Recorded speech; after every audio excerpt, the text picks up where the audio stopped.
Ya, saya cek koneksi dulu. Oke. Ya, ya menjawab pertanyaan tadi, bagaimana cara mengatasi kebosanan? Jadi sebenarnya gampang-gampang susah kalau masalah bosan atau tidak bosan. Jadi pernah saya bikin videonya, bagaimana cara kita mengatasi kebosanan adalah bergantung pada seberapa besar goal yang ingin kita capai. Nah, maka sering saya bilang gini, banyak pasien yang datang ke kantor untuk privat, konsultasi, dan sebagainya. Seringkali pertanyaan sederhananya adalah, Bapak Ibu perlu sembuh nggak? Gitu. Maksudnya gimana, Mas? Pertanyaannya adalah, Bapak Ibu perlu sembuh nggak? Ya, saya pengen sembuh. Iya, semua orang yang sakit pasti pengen sembuh. Tapi nanti setelah sembuh ngapain? Apakah sembuh itu dianggap penting? Apakah sembuh itu dianggap sesuatu yang bernilai?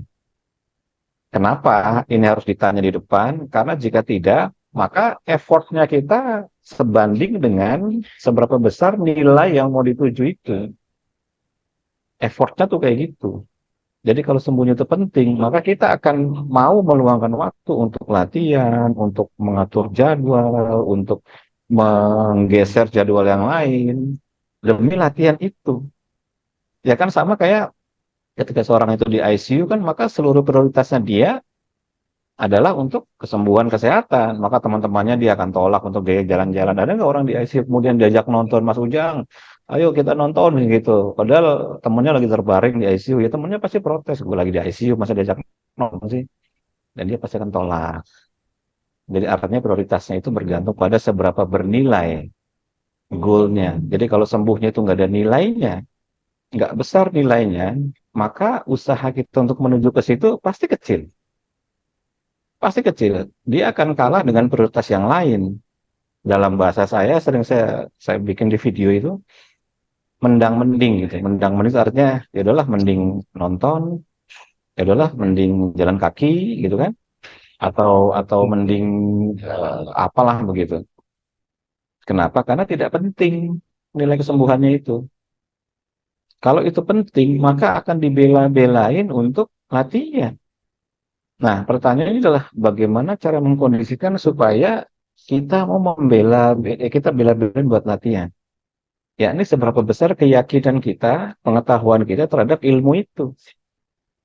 Kalau ilmu dianggap tidak bernilai, ya malas juga orang mau latihan kan. Karena dia nggak ngerti, dia bingung, dia nggak tahu, dia nggak mau belajar gitu kan. Atau dia sengaja untuk tidak belajar, maka pasti nggak mau juga dia melakukan sesuatu. Tapi kalau ketika dia tahu ilmunya, bahwa ketika saya ubah napas begini, saya ganti ritmenya begini, saya atur begini begitu, ternyata ada perubahan di badan, maka saya jadi mau untuk latihan. Saya ini sebagai yang mengonsep napas ritme, latihan lebih banyak dari peserta. Bangun tidur sudah latihan, berangkat ke kantor saya latihan, menuju pasien saya latihan, pas pulang sebelum tidur saya latihan. Jadi pada kesempatan apapun saya usahakan untuk selalu latihan. Kenapa? Karena saya tahu rasanya. Karena saya tahu rasanya. Karena saya tahu manfaatnya di badan untuk menjaga kestabilan emosi, untuk menjaga kestabilan gula darah, menjaga kestabilan pH, menjaga kestabilan kesehatan, stamina, endurance, dan sebagainya. Contoh, hari Selasa aja. Hari Senin saya harus berangkat jam 9 pagi, karena ada pasien jam 10 di Tangerang. Lalu jam 10 sampai jam 12. Nanti jam 12 sampai jam 2-nya pasien lagi di BSD rada jauh sedikit. Terus kemudian balik ke Jakarta Selatan. Nanti ada pasien lagi jam 4 sampai jam 6. Jadi udah 3 pasien tuh. Nah, nanti dari jam 6 balik ke kantor itu ada pasien malam lagi. Jadi sehari 4 tuh. Kebayang di jalan berapa jam balik. Lalu saya sempat-sempatin untuk berhenti. Kalau di jalan tol saya berhenti, saya latihan dulu sebentar, saya jalan lagi. Walaupun cuma 15-20 menit. Selesai saya jalan. Kenapa? Karena saya tahu setiap kali saya latihan itu badan saya kayak dicas ulang. Badan saya kayak dicas ulang. Maka stamina tenaga saya, semua semangat saya muncul lagi. Sehingga akhirnya saya nyetir lagi, semangat lagi. Ketemu pasien tetap seger lagi. Nggak loyal, lemah letih lesu. Dan itu saya lakukan setiap hari. Karena ada dasar ilmunya. Dan karena saya sudah buktikan dengan berbagai alat ukur, maka saya punya keyakinan ini bisa untuk menjaga diri saya. Karena menjaga diri kita dengan ilmu, bukan dengan pengawal, bukan dengan apalah gitu, apa senjata atau apa gitu kan. Kita menjaga diri kita dengan ilmu. Jadi orang-orang yang memiliki ilmu itu maka ilmunya akan menjaga dia. Jadi ketika saya lemah letih lesu ngantuk, saya ngerti ritme apa yang harus saya putar. Ketika saya merasa nggak enak di badan, greges karena namanya orang hidup, walaupun saya ibaratnya praktisi yang latihan, suatu saat mungkin ada saja fluktuasi stamina kan. Saya ngerti gimana cara naikin HRV, naikin stamina dalam waktu singkat. Ketika saya merasa agak-agak kencang sedikit karena mungkin di pasien saya dikasih makan yang enak sekali gitu kan. Ya katakanlah high kolesterol pada saat itu, maka saya ngerti cara nurunkannya. Jadi ilmu itu nanti ngejaga kita. Nah, itu yang sebenarnya pengetahuan-pengetahuan itu yang mestinya terus-menerus dipelajari dengan tidak pernah bosan. Itulah kenapa semua YouTube saya tuh isinya tuh pengetahuan-pengetahuan. Googling di YouTube saya, cari kata kuncinya obrolan santai. Itu pengetahuan, walaupun ini obrolan santai, tapi pengetahuan semua. Gimana cara kita mengkondisikan untuk begini dan begitu. Kalau pusing maka begini, kalau ini maka begitu. Itu semua ada semua, detail semua di YouTube saya itu. Tinggal luang waktu belajar. Kalau kurang jelas, ya silakan ya ambil kelasnya. Atau misalnya ambil kelas yang seperti ini kan selalu ada tanya jawab. Dan saya pun selalu pantau kelas-kelas itu. Nah, jadi balik ke pertanyaan tadi, cara mengatasi kebosanan, kembali ke berapa penting kita menganggap kesembuhan itu bagi diri kita. Jika kesembuhan itu bukan hal yang penting bagi diri kita, maka segala upaya yang dilakukan pasti tidak akan maksimal. Nah, setelah kita sudah tahu kesembuhan itu penting bagi diri kita, sehingga kita menciptakan upaya yang maksimal, berikutnya adalah lengkapi ikhtiar itu dengan ilmu. Artinya belajar, belajar, belajar terus, jangan pernah bosan. Walaupun sudah berumur. Waduh mas, aku 70 tahun nih, apa perlu saya belajar gini-gini? Loh iya, justru semakin sepuh, wajib untuk belajar hal baru. Kenapa? Karena saya pernah bilang di salah satu video, di jurnal itu bilang, jika orang-orang tua kemudian belajar hal baru, maka seluruh sistem syaraf di otaknya itu regenerasi. Proses belajar itu menciptakan dari generasi sel otak. Maka dia saling nyambung, saling nyambung, saling nyambung, saling nyambung. Jadi kuat lagi.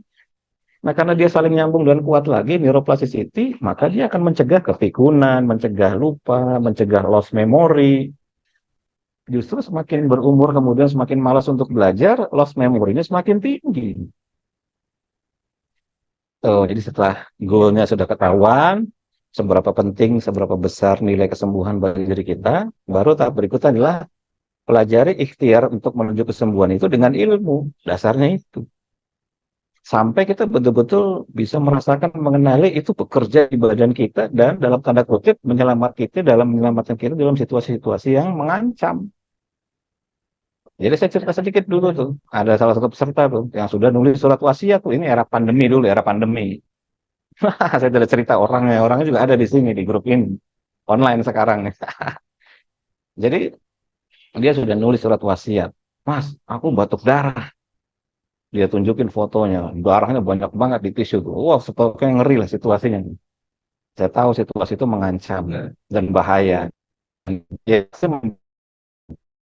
ya udah, yang harus dilakukan ini, lakukan 3 hari berturut-turut, lalu lanjut sampai 5 hari, terus dipraktekkan, makin sedikit batuk darahnya, kemudian makin sedikit lalu bersih.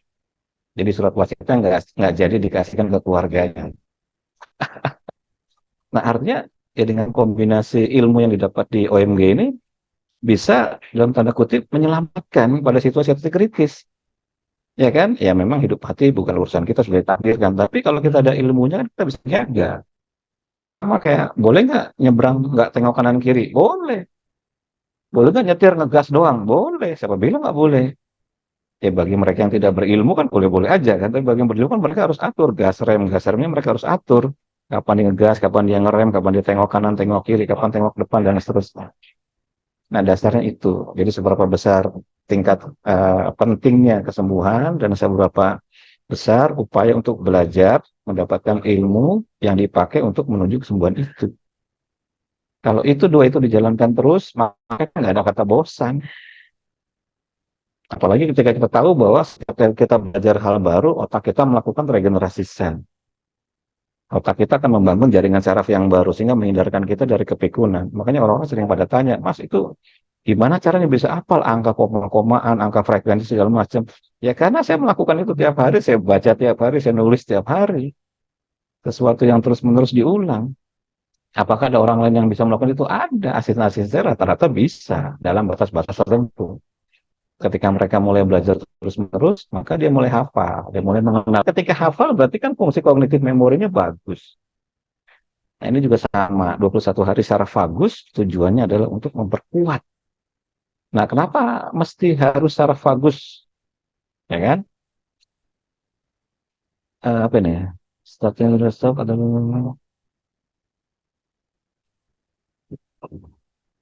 ini, oh ya ya, oke, nggak apa-apa ya. Jadi saya munculkan di sini ya, kemudian kebaca. Oke, kita lihat struktur syaraf, mudah-mudahan bisa kebaca di sana. Kranial. Nah, syaraf kranial itu adalah syaraf di otak. Syaraf di otak itu dia ada 12. Syaraf kranial itu ada 12. Dari 12 syaraf kranial, empatnya parasimpatik.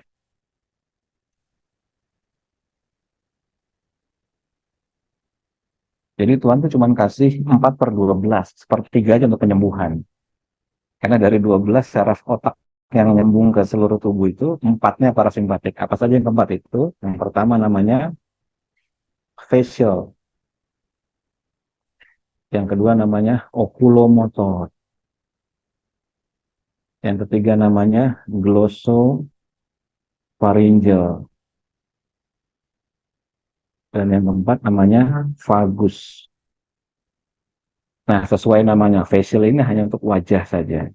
Ya kan orang sering mau kemana, facial di salon, oh, berarti wajah aja diunjang-unjang kan gitu. Oculomotor ini hanya untuk mata saja. Makanya saya ada kelas khusus mata untuk menstimulasi secara parasimpatik oculomotor, karena targetnya hanya mata. Bukan untuk yang lain. Glossopharyngeal ini tenggorokan. Ya gampangnya sih otot-otot tenggorokan lah. Leher lah, katakanlah begitu. Nah, vagus ini adalah saraf parasimpatik yang nyambung ke lebih dari 80% organ tubuh. Kebayang kan, saraf vagus itu nyambung ke lebih dari 80% organ tubuh. Jadi artinya kalau menstimulasi saraf vagus ini kita sama saja dengan nyambungin napas kita ke lebih dari 80% organ tubuh. Jadi kalau kita kasih gambaran sih dari sini, vagus, kemudian ini paru-paru, napas ritme, kemudian ke sini vagus, baru ini lebih dari 80% organ tubuh. Jadi apa yang terjadi pada saat napas ritme dilakukan untuk vagus ini, maka napas kita ini lagi sambung dengan lebih dari 80% organ tubuh, sederhananya begitu. Ya kita nggak bisa secara spesifik organ yang mana, mas. Pokoknya semua lebih dari 80% itu artinya dominan, gampangnya begitu. Nah, maka pada apapun yang dilatih di ritme bagus, apabila kita masukkan misalnya keyakinan, kesungguhan hati, kemudian imajinasi, visualisasi, terus apalah pokoknya hal-hal yang sifatnya tuh keyakinan, maka dia akan nyambung dengan lebih dari 80% organ tubuh. Jadi ini dilatih terus-menerus supaya melatih kapas kita nyambung dengan lebih dari 80% organ tubuh. Ketika napas sudah sambung, berarti frekuensi sudah nyambung dengan lebih dari 80% organ tubuh, berikutnya kita bisa ngirim sinyal, data, dan informasi. Data dan informasi itu apa? Ya ini niat kita. Ketika udah nyambung, kita ngomong dalam hati, nyambung tuh dengan lebih dari 80% organ tubuh. Artinya, kalau kita bilang ada bagian sakit di mana nih? Di ginjal, ya sambungin aja. Begitu udah 80, ritmenya udah kesambung, kita tinggal ngomong aja. Ginjal, ya, misalnya kira-kira pakai bahasa sendiri gitu ya. Baik ya, kamu sehat ya, sambil yang ritme bagus. Terus gitu. Kalau udah nyambung, dasarnya itu. Nah, maka jangan sepelekan. Kenapa? Karena vagus itu adalah saraf yang paling banyak nyambung dengan organ tubuh di antara yang lain. Itulah kenapa ini jadi kelas tersendiri. Kalau yang lain, ya paling cuman pH gitu. Paling cuman pembuluh darah. Seperti misalnya ritme 55 kan cuma pembuluh darah. Ya, walaupun pembuluh darah itu jumlahnya banyak di badan kita, seluas apa namanya lingkaran bumi kan, itu tetap aja cuma pembuluh darah. Dia nggak yang spesifik ke organ-organ tertentu. Tapi kalau vagus itu dia spesifik nyambung ke organ-organ tertentu. Lebih dari 80% artinya dominan. Maka jangan sepelekan. Jangan hanya karena latihan, cuma gitu-gitu aja udah tahu lah. 46, 48, atau saya 24, 36, 48 udah tahu kan. Ya justru gampang audionya agar kita bisa mengulang terus-menerus. Sampai betul-betul kita bisa merasakan bahwa pas itu tuh nyambung. Dan ketika udah nyambung, itu ada feedbacknya. Lalu pada titik itu ngomong, komunikasi, ya kan? Kita belajar komunikasi. Silakan dengan apapun yang diyakini, misalnya dengan doa boleh, dengan narasi-narasi kecil boleh, narasi-narasi bahasa Indonesia boleh, dengan rasa juga boleh, karena frekuensi udah nyambung. Gampangnya logikanya gini, kalau misalnya kita pengen hubungin orang, frekuensi harus sama dulu. Ketika sudah sama, nyambung, baru ngomongnya kan enak. Kasihnya enak. Ini juga sama. Ini materi-materi bagus itu yang 24, kemudian 76, 48, 510, 612, dan seterusnya. Ini vital sekali, ini penting sekali untuk belajar nyambungin ritme napas kita dengan cara vagus. Karena cara ngomongnya begitu, cara kontaknya begitu. Ibaratnya kayak frekuensinya diatur supaya paru-parunya nyambung, ritme napasnya nyambung dengan cara vagus. Ketika udah nyambung, apa yang dilakukan? Ya terserah, lu mau ngomong apa, kan kira-kira begitu. Kalau udah nyambung kan tinggal ngomong aja. Belum nyambung kan mau ngomong kayak gimana pun juga, ya ibarat kita sering pakai istilah di bahasa sehari kan, "Ah, nyambung kok," kan gitu. Ya kalau dia nggak nyambung, ya berarti nggak saling mengerti antara kedua belah pihak kan. Si pemilik tubuhnya nggak ngerti, Fagusnya juga nggak ngerti, itu istilahnya nggak nyambung kan begitu. Frekuensinya kemana, ini kemana. Tujuannya dibentuk ritme adalah supaya terjadi frekuensi yang solid. Akibat dari frekuensi yang solid ini, maka kita memudahkan untuk berkomunikasi. Karena frekuensi udah kebentuk. Karena frekuensi sudah kebentuk, maka cara ngomong jadi gampang. Silakan pakai bahasa Indonesia, pakai dua-dua bahasa Arab, pakai dua-dua bahasa Kristen, pakai dua-dua bahasa Terserah, pakai apa saja itu sudah menjadi netral. Karena frekuensi itu kan netral, tinggal kita mau isi dan apa. Jadi itu diulang terus-menerus sampai 21 hari. Sekarang saya kasih ilustrasi 21 hari. Ini adalah kelas yang sebenarnya keren banget. Ketika kita ngerti konsep dasarnya.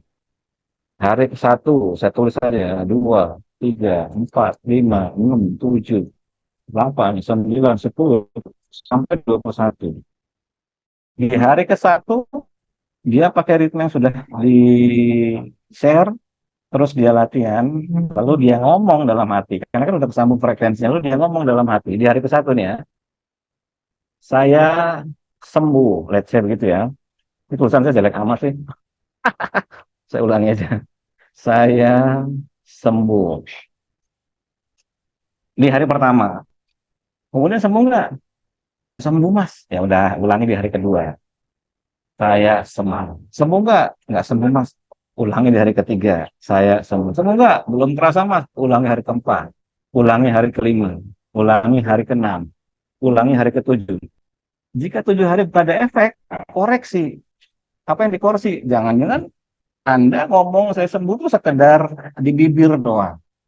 Nggak diyakini, nggak sungguh-sungguh, nggak beneran mantep, kira-kira begitulah, nggak mantep lah begitu. Jadi kata Tuhannya tuh ini ngomong apa sih? Kira-kira begitu tuh. Di hari ke-8 dia koreksi, masih belum juga mas. Hari ke-9 dia koreksi, masih belum juga mas. Hari ke-10 dia koreksi terus. Tiba-tiba katakanlah di hari ke-18, begitu dia ngomong saya sembuh, wah ini top nih. Mungkin habis gajian, mungkin hatinya lagi senang gembira sukacita. Maka ketika di hari ke-18 dia ngomong, ya Tuhan, ya Allah, saya sembuh. Lalu betulan terjadi. Apa yang terjadi di badannya? Ya sembuh beneran. Sesederhana itu kan. Kan cuma tinggal ulang-ulang aja.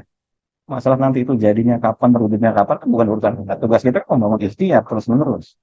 Tugas kita membangun terus menerus dengan ilmu. Frekuensi udah nyambung, terus kita memunculkan narasi, memunculkan rasa atau memunculkan visual. Pada hari keberapa ya kita nggak tahu, ulangi saja terus menerus. Kenapa di hari ke-18 kok dianggap katakanlah udah mulai sembuh? Karena jaringan saraf otaknya ini kan proses 21 hari kan disebut sebagai pembentukan neuroplasticity.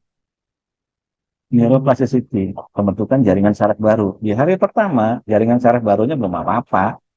Hari kedua baru muncul ting satu lagi. Hari ketiga baru muncul ting satu lagi. Hari keempat baru muncul ting satu lagi. Terus begitu.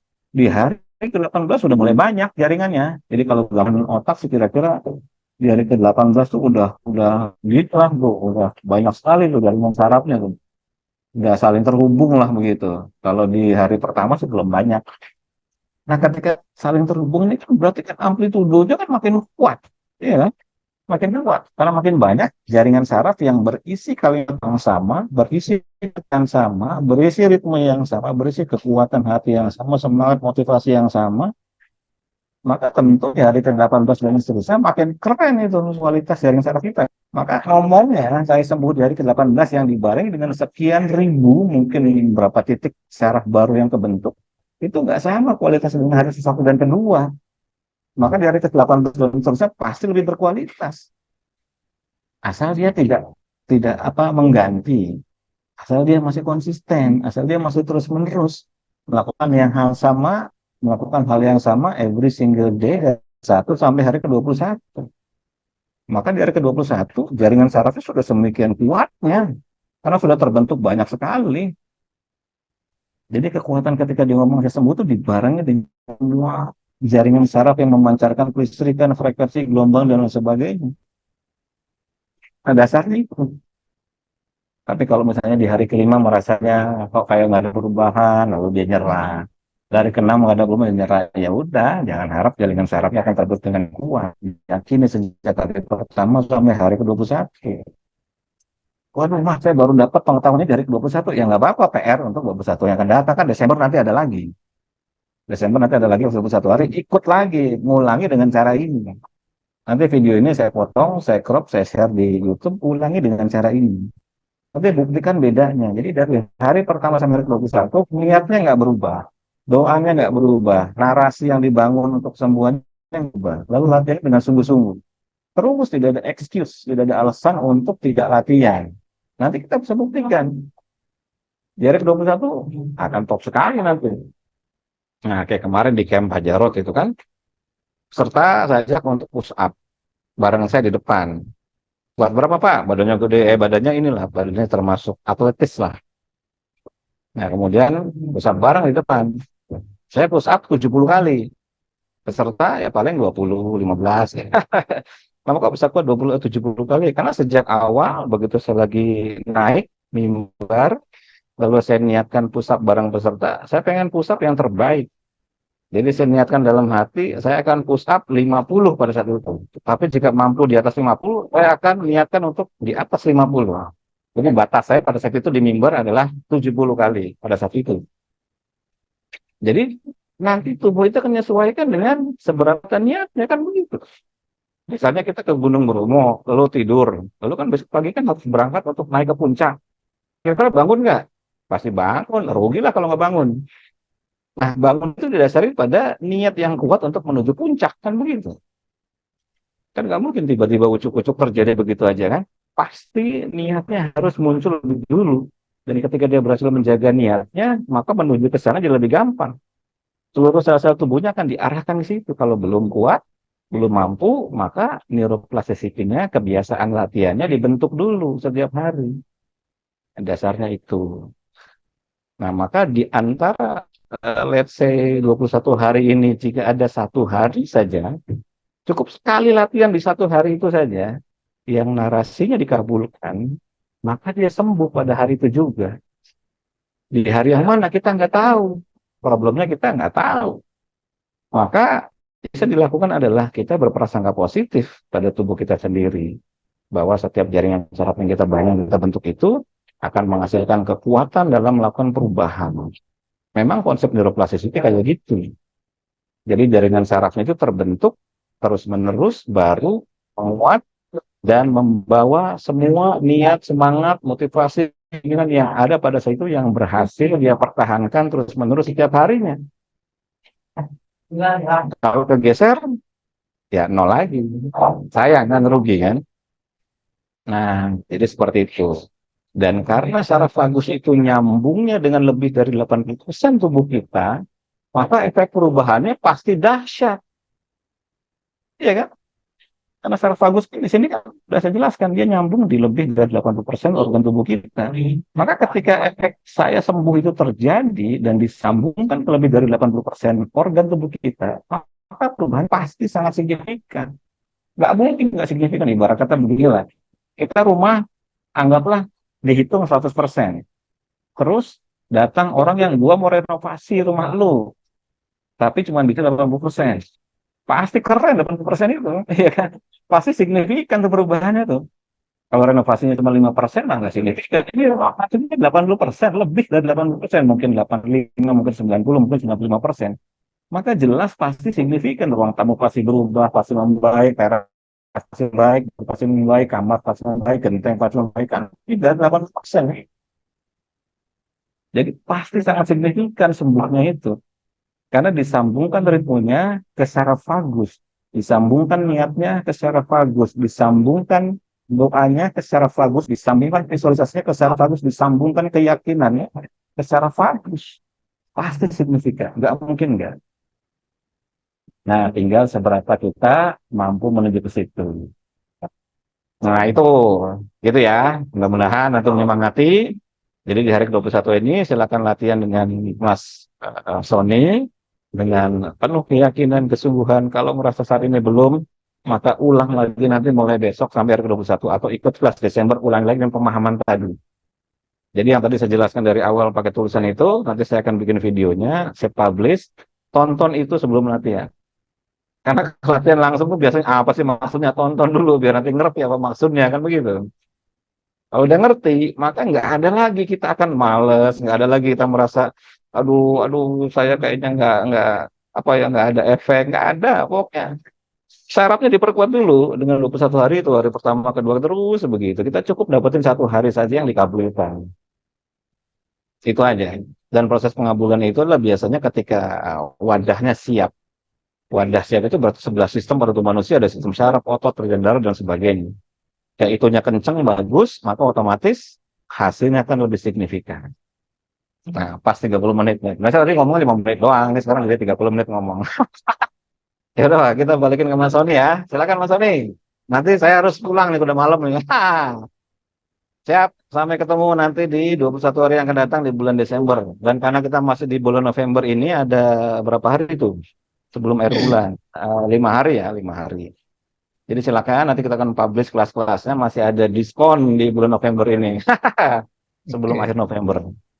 Sampai ketemu. Silakan Mas Sony oke. lanjut. Saya live ya. Matur nuwun, Mas Assalamualaikum Agung. warahmatullahi Matur wabarakatuh. nuwun. Selamat malam Waalaikumsalam semuanya. warahmatullahi